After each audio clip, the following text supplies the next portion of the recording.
안녕하세요, 꿀삼촌입니다. 우리가 물건을 구매할 때 인터넷으로 수많은 검색을 하고 진행을 하죠. 하지만 가장 비싼 거래임에도 불구하고 부동산을 살 때는 어찌어찌 얼렁뚱땅 하게 되는 경우도 많은데요.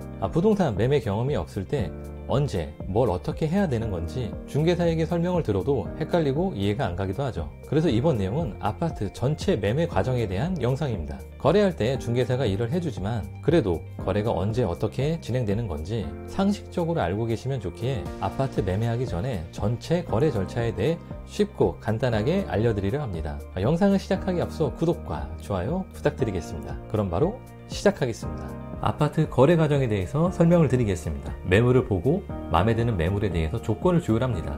그런 다음에 가계약을 하고 계약서를 작성한 다음 중도금의 절차를 거쳐서 소유권 이전, 잠금까지 진행이 되게 됩니다. 통상 가계약에서부터 잠금까지 두세 달의 기간이 소요됩니다. 사는 사람이 마음에 드는 매물을 발견하고 나면 조건을 먼저 조율하게 됩니다. 이때 세 가지 조건을 먼저 조율을 하는데요. 첫 번째로는 매매 금액, 두 번째로는 잠금일, 세 번째로는 중도금에 관해서 조건을 조율하게 됩니다.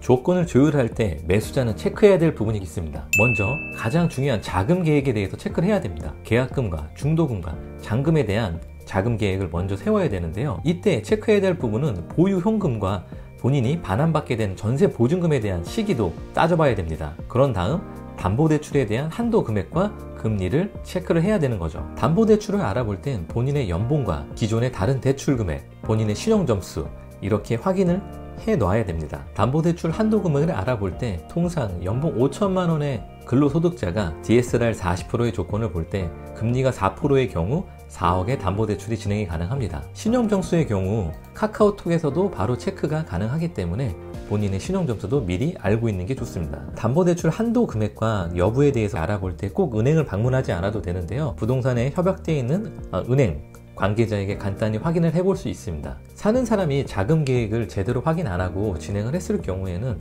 계약금을 포기한다든지 낭패를 볼 수 있기 때문에 꼭 본인의 자금 계획에 대해서 체크를 먼저 해야 됩니다. 두 번째로 가계약을 진행하게 됩니다. 매매 목적물과 매매 금액, 잔금일 등에 대한 의사가 합치된 조율된 계약 내용을 문자로 쌍방에 전달을 하는 건데요. 파는 사람의 경우 내용을 확인한 다음에 계좌번호를 전달하고 사는 사람의 경우 내용을 확인한 다음 계약금의 일부를 입금합니다. 이때 중개사는 파는 사람과 사는 사람에게 가계약에 관련된 내용을 이렇게 문자로 정리해서 전달을 하게 됩니다. 계약은 요식행위가 아니기 때문에 계약서를 꼭 작성해야만 성립하는 게 아닙니다. 매매 목적물과 매매 금액, 잔금일 등에 대한 의사 합치만 있어도 계약이 성립한 걸로 보게 됩니다. 사실 가계약이란 건 없는데요.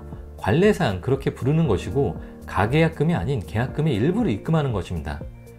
이렇게 가계약을 진행하는 이유는 계약서 작성 전 매도자와 매수자의 의사 번복을 막고 거래 조건을 확정시키기 위해 가계약이라는 것들을 실무적으로 진행을 하는 겁니다. 이때 가장 주의해야 될 부분이 가계약이기 때문에 내가 입금했어도 언제든지 의사를 취소할 수 있는 거 아니야? 라고 생각하시면 안 됩니다. 이때 입금했던 금액은 가계약금이 아닌 계약금의 일부를 입금했기 때문에 만약에 여러분들이 의사를 번복하고 싶으면 입금하기 전까지 여러분들이 고민을 충분히 하시고 입금을 하셔야 합니다. 가계약 후에는 쌍방의 스케줄 조정한 다음에 부동산에서 이제 계약서를 작성하게 됩니다. 공동중개의 경우 매도자, 파는 사람 쪽 부동산에서 작성을 진행합니다. 공동중개란 매도자 측, 매수자 측 부동산이 각각 다르게 의뢰를 받아 진행하는 경우를 말합니다. 계약서를 진행할 때는 매도인과 매수인 모두 신분증과 도장을 챙기면 되고요. 매수인은 계약금 10%에 대한 이체를 준비해야 됩니다. 계약금 금액은 법적으로 정해진 건 없지만 거래 안정성을 위해 최소 5% 이상은 돼야 합니다. 계약서 작성 시 중개사는 등기사항 정보 증명서, 건축물 대장, 토지 이용 계획 확인서, 토지 대장 등 각종 공부 자료를 확인해야 됩니다.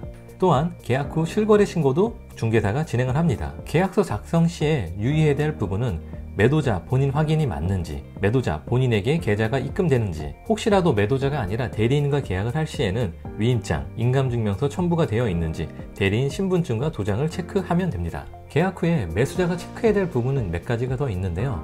매수자의 경우 주택담보대출을 받을 경우에는 첫 번째로 정부기금대출, 디딤돌대출이나 보금자리론을 알아보고 만약에 조건에 부합되지 않는다면 시중은행 담보대출을 알아봐야 합니다. 정부기금대출을 먼저 알아봐야 되는 이유는 금리와 조건적인 부분에서 일반 시중은행 담보대출보다 유리하기 때문입니다. 내가 그 조건에 해당되지 않는다면 시중은행의 담보대출을 받으면 되는데요. 모든 은행에 개별적으로 알아봐도 되지만 부동산과 협약되어 있는 은행을 통해서 간단하게 알아보는 방법도 있습니다. 대출 서류의 경우 매매 계약서와 인감증명서, 주민등록 등초본, 그리고 각종 소득증빙 서류를 챙겨서 진행을 하게 됩니다. 대출을 알아본 다음엔 법무사도 알아봐야 되는데요. 법무사가 하는 업무는 잔금시 소유권 이전 업무를 처리하게 됩니다. 현재 매도자 소유로 되어 있는 부동산 등기를 매수자 앞으로 소유권 이전 업무를 잔금 때 진행을 하게 되는데요. 직접 알아봐서 본인이 선임을 해도 되고 부동산과 연계되어 있는 법무사를 통해 업무를 진행해도 됩니다. 그 다음에 이사업체와 입주 청소도 예약을 하면 됩니다. 그 다음에 중도금을 진행하면 되는데요. 중도금의 경우 계약 후 한 달 내외에 중도금을 진행하게 됩니다. 중도금의 금액은 보통 매매가의 10%에서 30% 이내로 협의 진행을 합니다. 이때 매도자와 매수자가 다시 만나서 주고받을 필요는 없고 매수자가 계좌 이체만 해도 됩니다. 중도금이 들어갈 때 중개사는 등기사항 전부 증명서를 발급을 받습니다. 등기는 항상 금액이 입금될 때마다 중개사가 체크를 하게 됩니다. 중도금이 생략되는 경우도 있는데요. 매수자의 자금 사정이 빡빡하거나 매도자가 현재 매매하는 집에 담보대출이 많거나 아니면 계약 때부터 잔금시까지 기간이 짧을 때 중도금이 생략되는 경우도 있습니다. 중도금은 사실 얼마인지 금액보다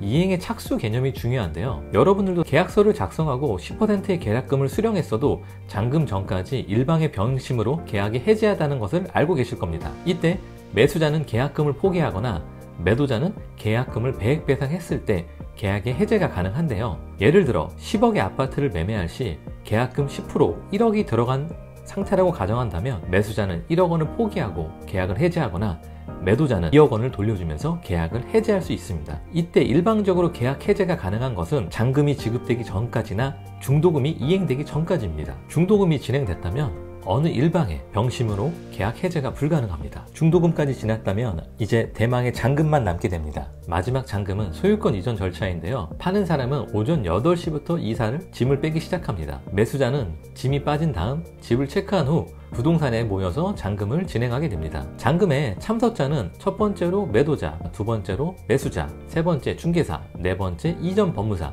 담보대출을 받을 경우에는 설정 법무사라고 해서 근저당 설정을 업무를 진행하는 법무사까지 총 5명의 인원이 잔금 때 참석하게 됩니다. 잔금 시에도 잔금 시 중개사는 등기사항 전부 증명서와 부동산 거래 신고 필증을 준비하게 됩니다. 이전 법무사는 서류를 체크하는데요. 매도자와 매수자 소유권 이전 서류가 이상이 없는지를 체크하게 됩니다. 설정 법무사는 매도자와 매수자가 이상이 없다는 걸 확인한 은행에 전화를 해서 담보대출 실행을 합니다. 소유권 이전 서류 이상이 없는 걸 판단하고 나면 매수자는 나머지 잔금을 입금하면 됩니다. 예를 들어 10억의 매매대금 중 계약금 1억, 중도금 1억, 담보대출이 5억일 경우 나머지 잔금 3억을 매도자에게 입금하면 됩니다.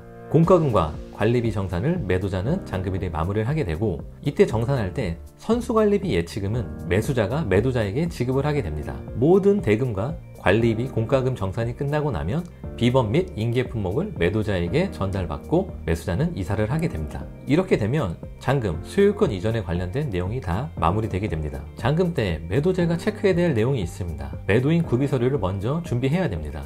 첫 번째로 등기권리증, 우리가 흔히 알고 있는 집문서라고 합니다. 두 번째, 매도용 인감증명서 한 통을 준비해야 됩니다. 매도용 인감증명서는 일반 인감증명서와 차이가 있는데요. 매수자의 인적사항이 들어가야 하고 발급 내용에 부동산 매매용이란 목적이 들어가게 됩니다.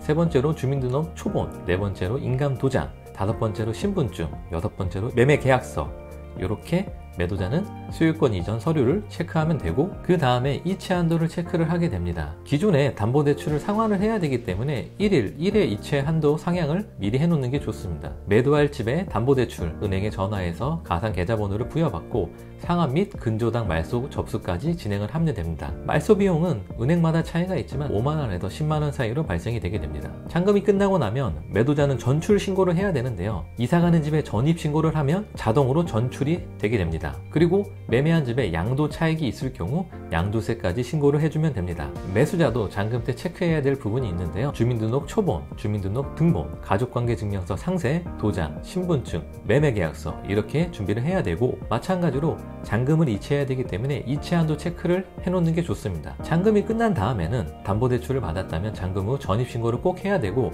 은행에 전입세대 열라면 서류를 보내줘야 합니다. 관리사무소에도 입주자 등록을 하면서 차량 등록까지 하면 모든 업무가 마무리되게 됩니다. 등기 권리증의 경우 전달받는 데까지 통상 일주일 정도 소요가 됩니다. 등기 권리증이 오지 않았다 하더라도 잔금일에 소유권 이전 접수가 됐기 때문에 그날부터 매수자의 소유로 변경이 되게 됩니다. 잔금일에 간혹 돌발 상황이 생겨 시간이 제때 지켜지지 않는 경우가 있습니다. 매수자가 보증금을 돌려받는 시간이 밀려서 연쇄 작용으로 늦어지는 경우도 가끔 있는데요. 그러면 매도자가 들어갈 집까지 잔금 시간이 늦어져서 서로 불편한 상황이 생기기도 합니다. 일부러 그런 상황을 만드는 것은 아니니 기분 좋게 웃으면서 마무리하시길 바랍니다. 지금까지 아파트 매매 과정에 대해서 알려드렸는데요. 매매 거래 시 중개사분들이 다 안내를 해주는 내용이지만 매매 거래할 때 정신도 없어서 무슨 얘기하는지 여러분 귀에 안 들어올 때가 많습니다. 그리고 나와 맞지 않는 중개사를 만나면 질문하기 껄끄러운 경우도 있습니다. 그러신 분들은 이 영상을 보시면 언제 무엇을 준비해야 할지 단계별로 당황하지 않고 진행할 수 있습니다. 부동산을 사고 파는 일은 고가 거래여서 자주 접하지 않는 내용입니다. 중요한 건 알지만 학교나 사회에서 알려주지 않기에 모르고 지나가는 경우가 많습니다. 이 영상을 통해서